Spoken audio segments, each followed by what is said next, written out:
नमस्कार। आज हम गोता लगा रहे हैं कथा सरित सागर की गहराइयों में। हाँ, ये 11वीं सदी का एक अद्भुत कथा संग्रह है, हाँ। सोमदेव भट्ट का। और इसमें से हम एक खास कहानी की पड़ताल करेंगे, लोहजंग की कहानी। ये कहानी मतलब सिर्फ कहानी नहीं है, इसमें प्रेम है, धोखा है, हाँ।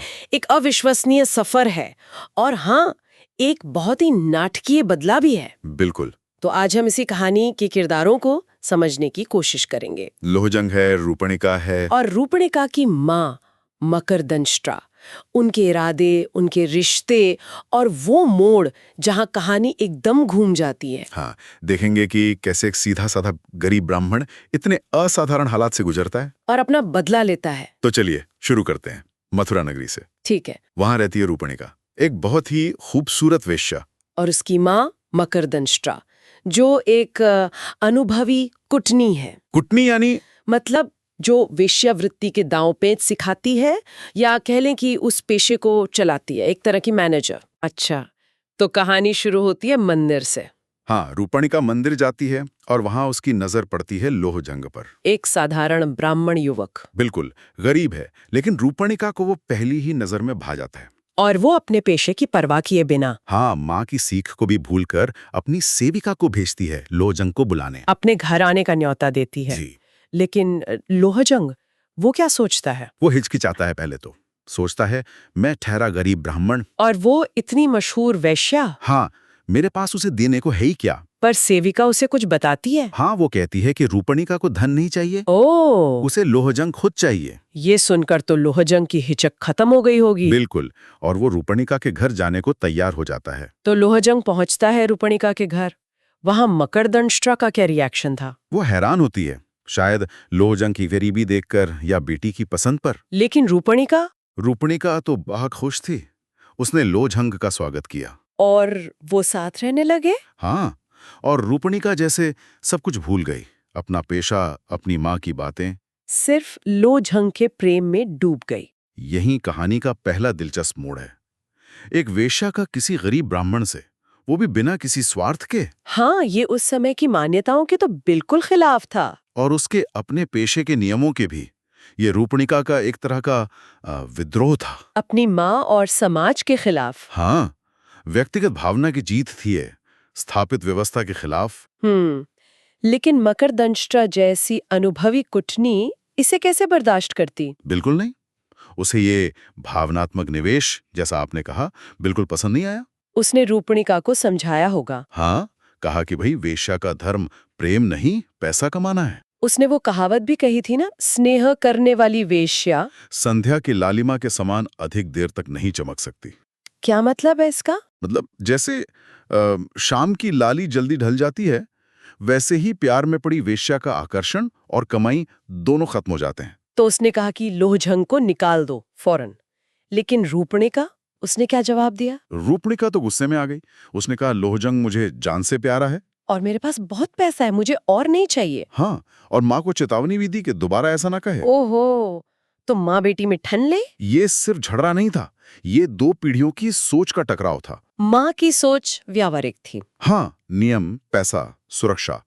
और बेटी की सोच, वो भावनाओं को, प्रेम को चुन रही थी। भले ही वो उसके पेशे के खिलाफ क्यों ना हो। तो इस टकराव में जीत किसकी हुई? शुरू में तो रूपणिका की लग रही है। हाँ, लेकिन मकरदंष्ट्रा चुप बैठने वालों में से नहीं थी। बेटी का ये रवैया देखकर वो अंदर ही अंदर जल भुन गई। और उसने लोहजंग को रास्ते से हटाने का प्लान बनाया। एक खतरनाक षड्यंत्र। उसे रास्ते में एक राजकुमार मिला। राजकुमार? हाँ, पर धनहीन था, आवारा किस्म का। अच्छा, तो मकरदंष्ट्रा ने उसे क्या कहा? उसने एक अजीब सा प्रस्ताव रखा। कहा कि अगर तुम लोहजंग को घर से निकाल दो तो बदले में तुम मेरी बेटी रूपणिका का उपभोग कर सकते हो। क्या एक माँ अपनी ही बेटी को? हाँ, ये मकरदंष्ट्रा के चरित्र का काला पक्ष दिखाता है। शायद उसके लिए नियम और पैसा बेटी की भावनाओं से भी बढ़कर थे। या शायद लोहजंग से नफरत हो गई थी उसे।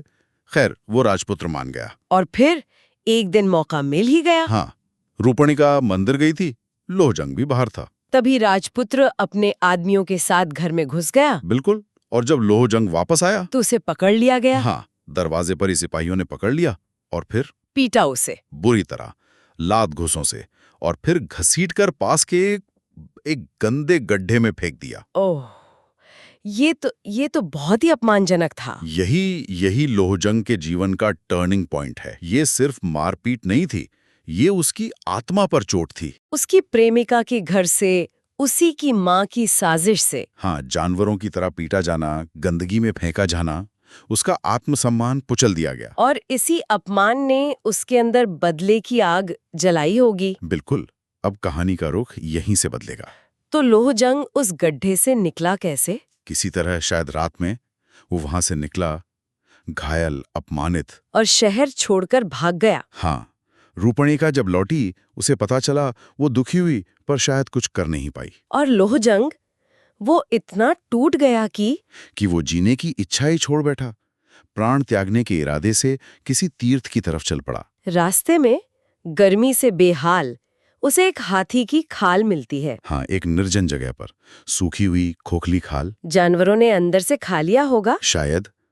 तो लोहजंग छाया और ठंडी हवा के लिए उसके अंदर घुस गया और सो गया। और यहीं से कहानी एक अविश्वसनीय मोड़ लेती है। हाँ, बिल्कुल फैंटेसी जैसा।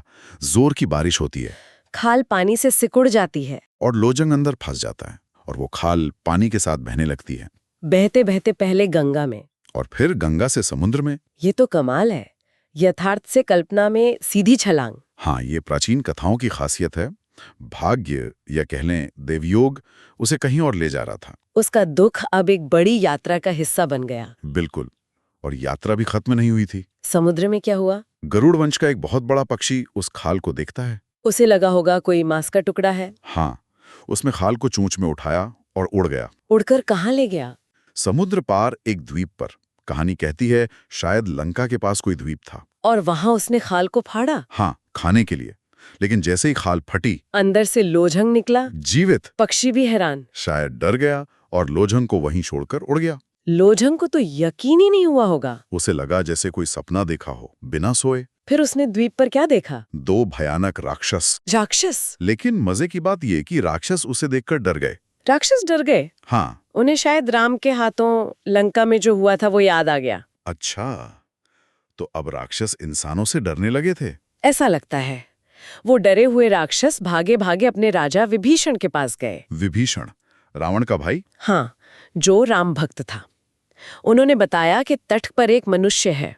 विभीषण भी थोड़ा चिंतित हुआ होगा। हाँ, सतर्क हो गया। उसने सोचा ये मनुष्य यहाँ कैसे पहुंचा। उसने अपने एक दूत को भेजा लोहजंग को बुलाने। हाँ, पर सम्मान के साथ लाने को कहा। ये विभीषण का चरित्र दिखाता है, समझदार, न्यायप्रिय, पर एक शासक की तरह सतर्क भी। तो लोहजंग राक्षस दूत के साथ लंका गया। हाँ, और वहां सोने के महल, वो शान शौकत देखकर दंग रह गया। विभीषण ने उसका स्वागत किया। हाँ, आदर से बैठाया और पूछा, हे ब्राह्मण, आप यहाँ कैसे पधारे? अब लोहजंग ने क्या कहा? क्या उसने सच बताया? हाथी की खाल वाली बात? नहीं, यहाँ लोहजंग की चतुराई काम आई। उसे पता था सच बताएगा तो कोई मानेगा नहीं। तो उसने कहानी बना दी। एक शानदार कहानी। बोला, महाराज, मैं मथुरा का गरीब ब्राह्मण हूं। मैंने नारायण की तपस्या की। भगवान सपने में आए और कहा लंका जाओ, राजा विभीषण तुम्हें धन देंगे। वाह! और लंका कैसे पहुंचूंगा ये भी बताया भगवान ने। हाँ, कहा तुम जाओ, पहुंच जाओगे। और आंख खुली तो खुद को समुद्र तट पर पाया। क्या विभीषण ने मान लिया? मान लिया, क्योंकि उसे भी अजीब लगा कि कोई इंसान ऐसे कैसे समुद्र पार कर सकता है। उसे लगा जरूर कोई दैवीय मामला है। बिल्कुल। उसने लोहजंग को नारायण का भेजवा मान लिया और धन देने का वादा किया। उसकी देखभाल का भी इंतजाम किया। हाँ, राक्षसों को उसकी सेवा में लगा दिया। और वापसी का भी इंतजाम किया विभीषण ने। हाँ, ये भी कमाल था। उसने सुमेरु पर्वत से मंगाया हुआ गरुड़ वंश का एक खास उड़ने वाला पक्षी दिया। उड़ने वाला पक्षी? हाँ, और कहा इसे साध लो, ये तुम्हें मथुरा पहुंचा देगा। तो लोहजंग लंका में रहा कुछ दिन। हाँ, मेहमान बनकर रहा और उस पक्षी पर उड़ने का अभ्यास किया। इसी बीच उसने विभीषण से कुछ पूछा भी था ना, लंका की जमीन के बारे में। हाँ, उसे लगा कि लंका जैसे लकड़ी पर बसी हो। उसने विभीषण से पूछा। तो विभीषण ने एक और कहानी सुनाई। हाँ, लंका की उत्पत्ति की कहानी, कैसे गरुड़ अमृत ला रहा था। और रास्ते में उसने एक विशाल हाथी और कछुए को खाया। फिर वो उन्हें खाने के लिए कल्पवृक्ष की एक शाखा पर बैठा और वो शाखा टूटने लगी। नीचे बाल खिलिए मुनि तपस्या कर रहे थे। हाँ, छोटे छोटे ऋषि। गरुड़ ने उन्हें बचाने के लिए वो टूटी शाखा चोंच में पकड़ ली और उसे लेकर उड़ता रहा हाँ, और लोक निंदा के डर से उसे समुद्र के बीच लाकर रख दिया। और उसी शाखा पर लंका बसी। विभीषण के अनुसार हाँ, विश्वकर्मा ने उसी पर लंका बनाई। वाह, कहानी के अंदर कहानी, ये कथा सरित सागर की खासियत है। बिल्कुल, ये मुख्य कथा में पौराणिक रंग भर देती है। तो जब लोह जंग का अभ्यास पूरा हुआ, विभीषण ने उसे विदा किया हाँ, वो पक्षी दिया, ढेर सारे रत्न, सोना दिया। और मथुरा के भगवान कृष्ण के लिए भी कुछ भेजा था। हाँ, सोने के शंख, चक्र, गदा और पद्म, अपनी भक्ति दिखाने के लिए। और अब शुरू होता है बदला। हाँ, कहानी का सबसे नाटकीय हिस्सा। लोहजंग उस गरुड़ पक्षी पर बैठकर सारा खजाना और वो सोने के हथियार लेकर मथुरा वापस आया। शहर के बाहर एक बौद्ध विहार के पास उतरा। खजाना जमीन में गाड़ दिया, पक्षी को छिपा दिया, फिर एक रत्न बेचा, बढ़िया कपड़े, खाना, इत्र खरीदा। खुद सजा संवरा, पक्षी को भी खिलाया पिलाया। अब वो गरीब लोहजंग नहीं था, वो एक रहस्यमयी, साधन संपन्न व्यक्ति था। शाम हुई, उसने सोने के शंख चक्र पहने गरुड़ पर बैठा और उड़कर सीधा रूपणिका के घर की छत पर। और आवाज दी, हे रूपणिके, मैं विष्णु हूँ, तुम्हारे लिए आया हूँ। क्या कमाल का ड्रामा रचा उसने। धन, वो दिव्य दिखने वाले हथियार, उड़ने वाला पक्षी, सब इस्तेमाल किया। ये बदला सिर्फ शारीरिक नहीं था, ये मानसिक और सामाजिक अपमान का बदला था। उसी तरह का जैसा उसने खुद झेला था। बिल्कुल, एक सोची समझी नाटकीय क्रूरता। रूपणिका ने क्या किया? वो छत पर आई, उसने सोने के शंख चक्र वाले गरुड़ पर बैठे लोहजंग को देखा और उसे सचमुच विष्णु मान लिया। हाँ, रत्ती भर शक नहीं हुआ, डर और भक्ति से कांपते हुए प्रणाम किया और रुकने को कहा। हाँ, लोहजंग जो विष्णु बना था, कुछ देर रुका, उसे अपने देवीय प्रेम का यकीन दिलाया और वापस चला गया। अगली सुबह रूपणिका तो पूरी बदल गई होगी। हाँ, वो खुद को विष्णु की प्रेयसी समझने लगी। मौन व्रत रख लिया, पर्दे में रहने लगी। घर में देवताओं जैसा माहौल। मकरदंष्ठा हैरान हुई होगी ये देखकर। बहुत। उसने कारण पूछा। रूपणिका ने बता दिया। हाँ, फुसफुसा कर के विष्णु भगवान आए थे। माँ को यकीन हुआ? पहले नहीं, उसे लगा बेटी पागल हो गई, लेकिन अगली रात उसने खुद छिप कर देखा और गरुड़ पर विष्णु को उतरते देख लिया। हाँ, उसके तो होश उड़ गए, उसे भी यकीन हो गया। अब मकरदंष्ठा के मन में लालच आया होगा।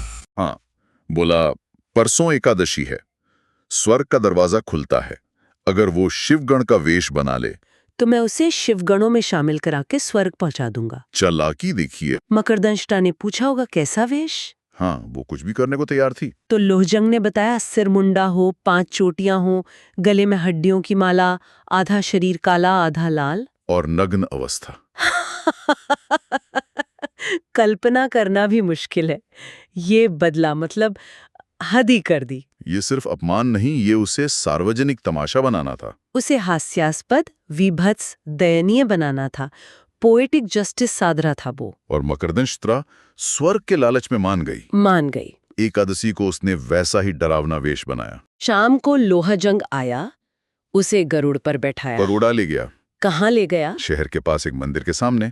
वहां पत्थर का एक ऊंचा खंबा था। उस पर कोई चक्र या कील निकली होगी। हाँ, लोहजंग ने उस कुटनी को उसी खंबे पर टिकाकर खड़ा कर दिया, जैसे अपमान की पताका हो, और कहा, यहीं रुको, मैं तुम्हें गणों में भर्ती करा के आता हूँ, और गायब हो गया। फिर लोहजंग कहाँ गया? पास के मंदिर में, जहाँ एकादशी के कारण लोग जागरण कर रहे थे। मंदिर की छत पर चढ़ गया। हाँ, और आकाशवाणी की, हे मथुरावासियों, आज रात महामारी गिरेगी, भजन करो। नीचे भीड़ डर गई होगी। हाहाकार मच गया, लोग और जोर से भजन करने लगे।